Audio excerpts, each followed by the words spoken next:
എന്റെ കുഞ്ഞിനെ എനിക്ക് കിട്ടത്തില്ല. അപ്പൊ പിന്നെ മറ്റെവിടെന്നെങ്കിലും നീതി കിട്ടുമെന്ന് നോക്കണല്ലോ.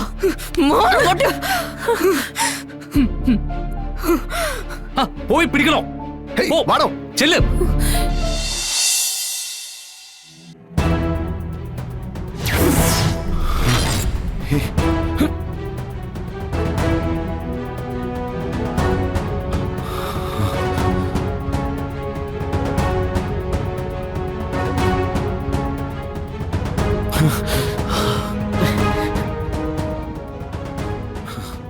കൈവിട്ട് പോയല്ലോടെ എല്ലാം.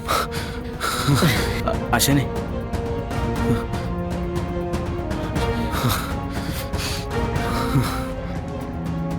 നിങ്ങളുടെ ആരെങ്കിലും ആണോ? എന്റെ അച്ഛൻ പെങ്ങളുടെ ഭർത്താവാ. ഞാനിതെങ്ങനെയാടാ എന്റെ ചന്ദ്രയോട് പറയുക? അവക്കിതെങ്ങനെ സഹിക്കാൻ പറ്റൂടാ? ബോഡി മോർച്ചറിയിലേക്ക് മാറ്റുക. ഒരു ആക്സിഡന്റ് കേസ് ആയതുകൊണ്ട് ചില ഫോർമാലിറ്റീസ് ഒക്കെ ഉണ്ട്. അശനെ,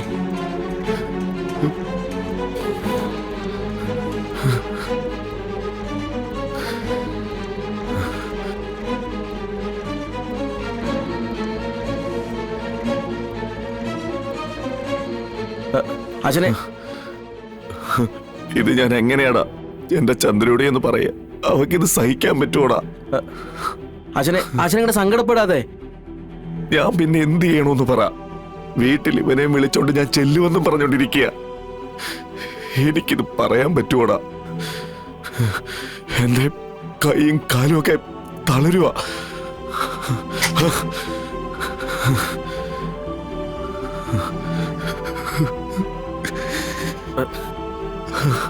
അശനെ, ഈശ്വരൻ പ്രകാശന് ഇത്ര ആയുസ് കൊടുത്തിട്ടുള്ളൂ. അങ്ങനെ സമാധാനിക്കാനേ നമുക്കിപ്പോ പറ്റൂ ആശാനെ. എന്റെ മനസ്സിലിപ്പോ അതൊന്നും അല്ല ചന്ദ്ര. എടാ, അവളോട് ഇതാര് പറയൂടാ? അവളിതെങ്ങനെ സഹിക്കും? ഇതാര് പറയൂടാ? എനിക്കറിയില്ല. അവളോട് പറയാൻ എനിക്ക് സാധിക്കില്ല. എന്നോട് പറയാൻ പറയേ വേണ്ട. അയ്യോ ഈശ്വര.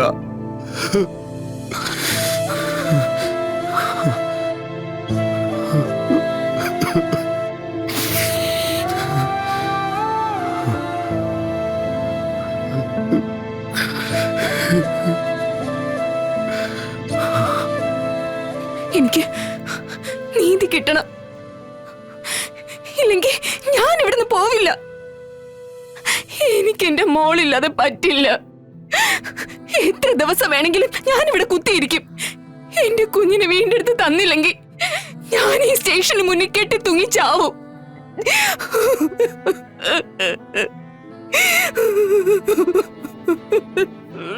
സാറേ, ഇത് കുഴപ്പമാകുന്ന തോന്നുന്നത്.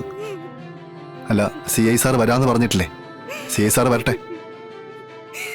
10 മിനിറ്റ് എന്ന് പറഞ്ഞിട്ട് വല്ല സ്ഥലത്തും പെട്ട് നിൽക്കായിരിക്കും. നമ്മളും പെട്ട് തന്നെ നിൽക്കുക.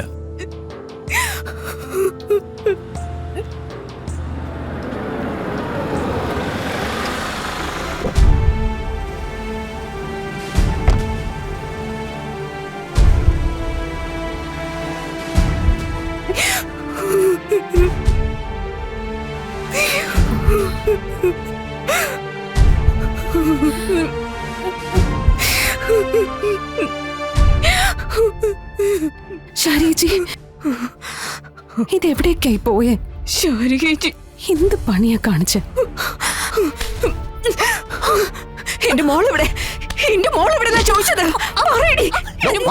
എന്റെ മോളെവിടെന്നാ ഞാൻ ചോദിച്ചേ? എന്റെ മോളെവിടെ? എന്റെ മോളെ നീ കൊന്നോടി? എന്റെ മോളെ നീ കൊന്നോന്ന്? എന്റെ മോളെ നീ വിറ്റോ? പറയടി, എന്റെ മോളെവിടെ? അത് നീ അവളെ കൊന്നോ?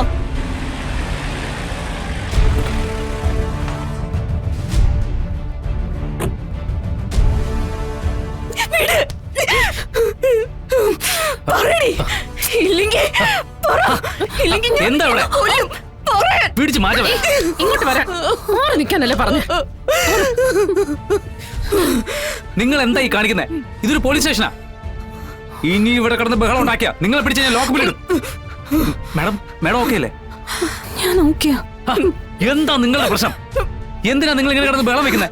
സർ, ഇവള് എന്റെ കുഞ്ഞിനെ കൊന്നു.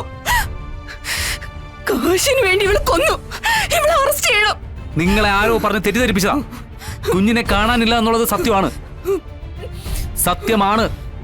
അതിന്റെ അന്വേഷണത്തിലാ ഈ ഞാനും. എന്നെ ഈ കേസ് ഏൽപ്പിച്ചതും ശാലിനി മേഡം തന്നെയാ. ചുമ്മാ ഒരാളുടെ നേരെ കുറ്റം ആരോപിച്ചെന്ന് വെച്ച് അയാളെ പിടിച്ച് ലോക്കപ്പിലിടാനൊന്നും പറ്റില്ല. വലിയൊരു സ്ഥാനത്തിരിക്കുന്ന ആളാവുമ്പോ നിയമപരമായ കുറെ നൂലാമാലകളും ഉണ്ട്.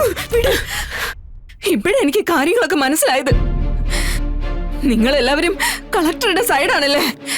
അപ്പോ എനിക്ക് ഇവിടുന്ന് നീതി കിട്ടില്ലെന്ന് ഉറപ്പായി. എന്റെ കുഞ്ഞിനെ എനിക്ക് കിട്ടത്തില്ല. അപ്പൊ പിന്നെ മറ്റെവിടെന്നെങ്കിലും നീതി കിട്ടുമെന്ന് നോക്കണല്ലോ. മാറങ്ങോട്ട്.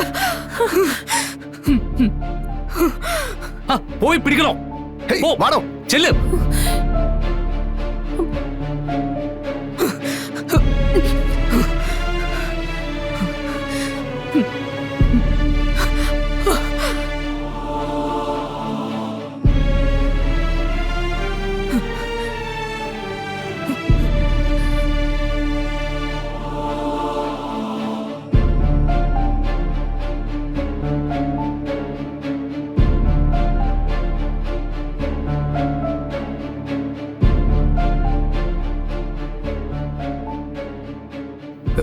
കണ്ടുപിടിക്കാൻ മേഡം. അധികം ദൂരത്തൊന്നും പോയിട്ടുണ്ടാവില്ല. ഈ പ്രദേശത്ത് എവിടെയെങ്കിലൊക്കെ തന്നെ കാണും. പെട്ടെന്ന് കണ്ടുപിടിക്കാം.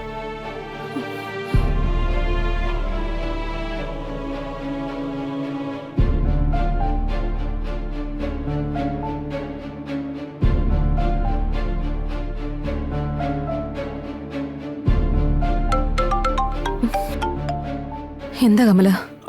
ഏട്ടത്തിയമ്മ, അത് പിന്നെ പ്രകാശിന് കുറച്ചു മുമ്പ് ഒരു ആക്സിഡന്റ് ഉണ്ടായി. ആക്സിഡന്റോ?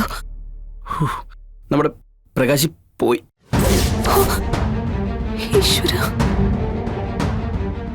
അതെ, ഞങ്ങളിപ്പോ ഹോസ്പിറ്റലിലുണ്ട്. പക്ഷെ ചന്ദ്രയോട് ഈ വിവരം എങ്ങനെ പറയുന്നറിയാതെ ആശം വിഷമിച്ചിരിക്കുക. ഏട്ടത്തിയമ്മ ഒന്ന് ഇവിടം വരെ വരാവോ? ശരി, വരാം.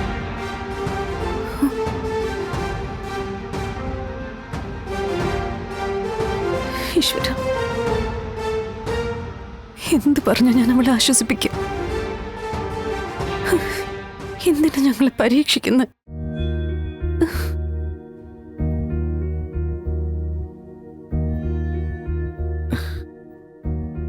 എന്താ അച്ഛനെ, എന്താ ഇപ്പൊ ചെയ്യേണ്ടത്? ബോഡി പോസ്റ്റ്മോർട്ടം കഴിഞ്ഞിട്ട് നാളെ കിട്ടൂ. അപ്പൊ നമ്മളിവിടെ ഇരുന്നിട്ട് കാര്യമുണ്ടോ? അവിടെ ചെന്നിട്ടുള്ള കാര്യങ്ങളാ ഞാൻ ഈ ആലോചിക്കുന്നത്. ചന്ദ്ര ഇതെങ്ങനെ സഹിക്കുമെന്ന. എപ്പോഴായാലും എങ്ങനെയാണെങ്കിലും ഇത് പറയാതിരിക്കാൻ പറ്റില്ലല്ലോ. ഇന്നിപ്പോ പറഞ്ഞില്ലെങ്കിലും നാളെ പറയാതിരിക്കാൻ പറ്റില്ലല്ലോ. എടാ, അത് മാത്രമല്ല, അവളെ ഞാനാണ് ഈ കല്യാണം നടത്തി കൊടുക്കാന്ന് പറഞ്ഞ് വീട്ടിൽ നിന്ന് വിളിച്ചിറക്കൊണ്ട് പോകുന്നത്. അതെന്തിനാടാ? അവള് ജീവിതത്തിൽ എന്ന് സന്തോഷമായിട്ടിരിക്കാൻ വേണ്ടിട്ടല്ലേ? എന്നിട്ട് ഇപ്പൊ എന്തിനാ ഈശ്വരൻ എന്നോടും എന്റെ പെങ്ങളോടും ഇങ്ങനെ കാണിച്ചത്?